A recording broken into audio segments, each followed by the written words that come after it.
Even when your client emerges from a session feeling like a new person, you won't know for sure whether or not the problem is completely resolved. You won't know whether or not you got everything. You won't know whether or not the results are going to stick or for how long.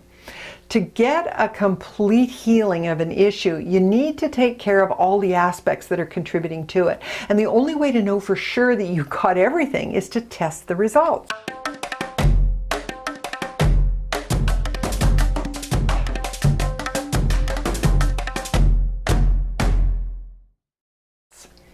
There are two ways to test outcomes. You can do it during the client session, or you can do it between sessions, or you can do both.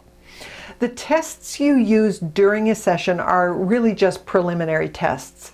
They're helpful because they give you a way to gauge the client's expectations and responses, but they won't tell you whether or not the issue has been completely resolved. The only true test of the results is in the client's daily life. And this is because the client's daily environment is a support system for the problem.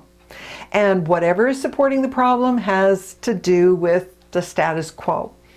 When the issue is not completely resolved, stuff can happen in the client's daily life to trigger old responses. There might be a problem in the family system. It might have something to do with their primary relationship. It might be in the workplace. There could be saboteurs the client isn't even aware of. And this is why regression hypnosis is not a single session approach. It's because the real transformation doesn't happen in the session room. It happens after the client leaves your session.